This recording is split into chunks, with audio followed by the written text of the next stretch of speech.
दोस्तों नमस्कार। इस वक्त हम मौजूद हैं जौनपुर ज़िले में और जौनपुर ज़िले का कबीरुद्दीनपुर गांव जो अनुराग यादव हत्याकांड के बाद से काफ़ी चर्चा में आया। यहाँ पर तमाम तरह से मौतें हुई, कोई गला काट के मारा गया तो कोई गोली मारा गया। यानी इस जौनपुर ज़िले में लगातार आप समझ रहे हैं, जौनपुर ज़िला जो पूर्वांचल का ऐसा ज़िला है जिसमें आए दिन किसी न किसी की हत्या होती रहती है। उसी के संबंध में हमारे साथ वीरेंद्र यादव प्रधान जी हैं, जो कि अनुराग यादव के मैटर को लेकर के काफ़ी परेशान हुए। इनके ऊपर भी आरोप लगा कि इन्होंने एक महिला का ब्लाउज़ फाड़ा, उसके बाद जेल गए, 23 दिन जेल खटे। उसके बाद जेल खटने के बाद जब इनको बेल हुआ तो उसके बाद फिर अनुराग यादव के मैटर को लेकर के फिर लड़ाई शुरू कर दी। यानी जितनी तारीख पड़ती गई अनुराग यादव मामले में, उतने दिन ये लगातार कोर्ट में जाते हैं और वहाँ जो भी होता है उसको ध्यान से सुनते हैं और उसका अमल करते हैं। और इनसे हम आज बात करेंगे कि आज भी तो तारीख थी, आज क्या हुआ। प्रधान जी स्वागत है हमारे चैनल पर। भैया आपके चैनल के बहुत बहुत धन्यवाद, और जो हमारे दर्शक लोग भी हैं उनको प्रणाम। आज दर्शक बेसब्री से इंतज़ार कर रहे थे कि आज कुछ ना कुछ ज़रूर फैसला होगा, लेकिन अंत में क्या मिला उन्हें? निराशा। वही निराशा जो आज 8 महीने से लगभग 40 तारीख मिल चुकी है, वही निराशा आज फिर मिल जाती है। देखिए भैया, आज हम सुबह भी सोच रहे थे कि आज अच्छा कुछ सुनाया जाएगा, आज देश प्रदेश को हमारे थोड़ा शांति मिलेगी, उन माता पिता को शांति मिलेगी, अनुराग के परिवार को शांति मिलेगी। लेकिन इसमें जब हम वहाँ पहुँचे तो जब हलते ही जैसे बहुत सूना लगा हमें कोर्ट में। तो एक महिला पेशकार हैं, उनसे हम बात किए और जाके उनसे कहें भी कि क्या आज कब तारीख है, मैं कई नंबर पे है, इसको देख लीजिए। तो कहें भैया तो सुबह ही तारीख पड़ गई। हम कहें कि क्यों?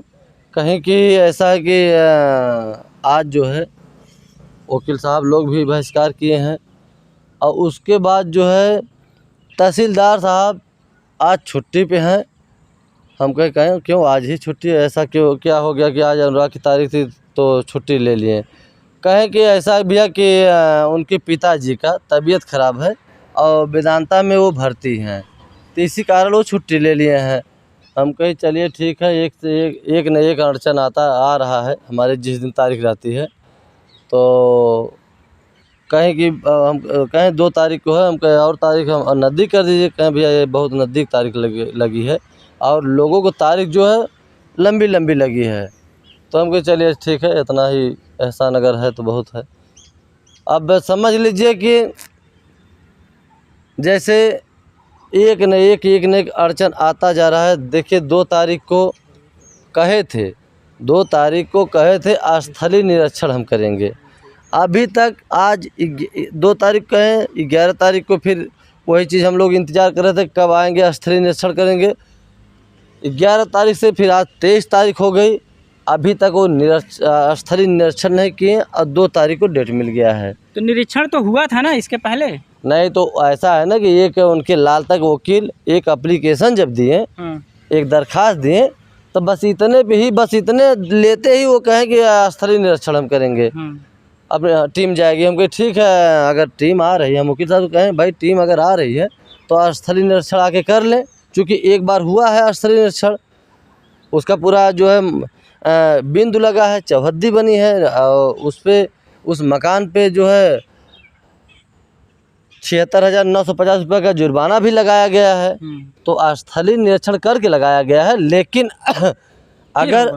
अगर नहीं ये संतुष्ट हैं तो ये स्थलीय निरीक्षण फिर से कर लें। हम तो चाह रहे हैं वो आके करें, मैं इंतज़ार कर रहा हूँ कि अभी 2 तारीख की तारीख पड़ी, वो आके बिंदु लगाएं, चौहद्दी दूसरी बनाएं।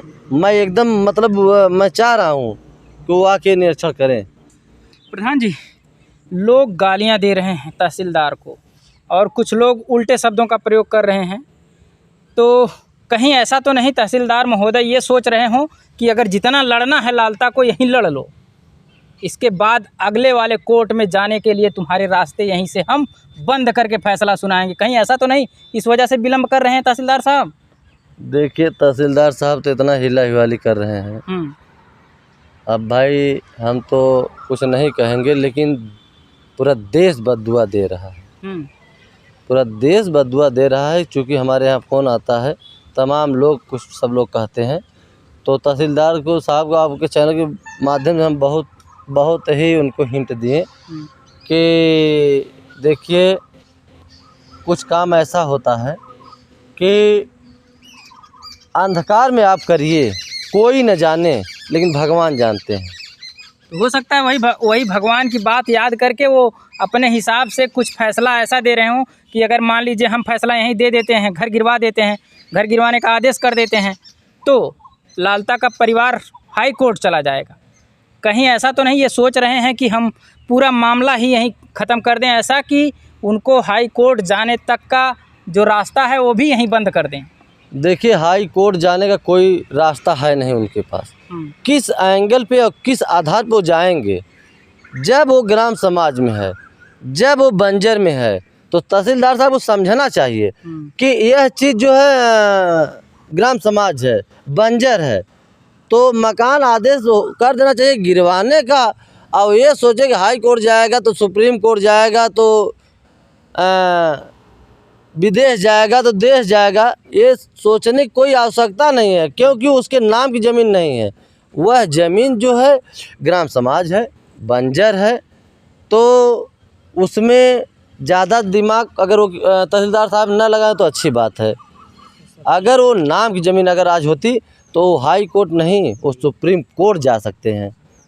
और अगर वो नाम की ज़मीन नहीं है तो उनकी कोई आधार नहीं है भैया कि वो सरकारी ज़मीन पे कोई आधार लेके हाई कोर्ट चले जाएं और सुप्रीम कोर्ट चले जाएं। प्रधान जी, एक बात बताइए, जब से अनुराग यादव का मैटर आया है तब से आपके होश में या आपके संज्ञान में कितने ऐसे मामले आए जिन पे योगी बाबा का बुलडोजर चलवाया गया उसी तहसीलदार के द्वारा? अनगिनती चलवाया गया, अनगिनती चलवाया गया छोटे छोटे मामले को, जहाँ देखिए सत्ता का भी भनक होती है।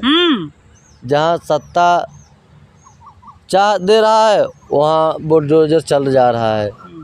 तो हम तो कहेंगे, योगी बाबा से निवेदन हम करेंगे और करते हैं हम निवेदन कि यह भी एक ताइक्वांडो खिलाड़ी का गला काटा गया है, और वो हत्यारे का मकान अगर ग्राम समाज में बना है, बंजर में बना है, सरकारी ज़मीन में बना है, तो यह निवेदन हम करेंगे कि इस पर भी आप जिला अधिकारी महोदय के जी को आप स्वयं फ़ोन करके कह दीजिए कि वो अगर इतनी बड़ी हत्या हुई है, एक पूरे देश की, समझ लीजिए कि पूरे देश में चर्चाएं हैं, आज अनुराग की कहीं नाम आप ले लेंगे तो ज़रूर कहेंगे अरे भैया वहाँ जौनपुर वाला कबरुद्दीनपुर वाला। तो यह चीज़ ज़रूर, यह चीज़ संज्ञान में हम डालेंगे। भाई वो गार्जियन हैं योगी बाबा, वहाँ तक अगर हमारी आवाज़ या उनके कोई लाइव वाले या कैसा भी अगर हमारी आवाज़ वहाँ पहुँचती है तो यह चीज़ थोड़ा सा हमारे ज़िले पे ध्यान दें। आए दिन हत्याएं हो रही हैं, हत्याएं रुक नहीं रही हैं। अगर ऐसे ही भैया सही सत्य यही है, अगर ऐसे न्याय नहीं मिला तो आए दिन हत्या होती रहेगी, आए दिन गला काटा जाएगा, आए दिन गोड़ काटा जाएगा, आए दिन हाथ काटा जाएगा, हर समझ लीजिए एक एक अंग काटा जाएगा अगर इस तरीके से अगर न्याय नहीं मिला तो। प्रधान जी से हमारी बात हो रही थी तहसीलदार महोदय को लेकर के कि अभी तक वो जो न्याय में विलम्ब कर रहे हैं, क्या वजह हो सकती है। फिलहाल हमने इनसे बात किया, ये बात आपको कैसी लगी अपने कमेंट के माध्यम से बताइएगा। बहुत बहुत धन्यवाद।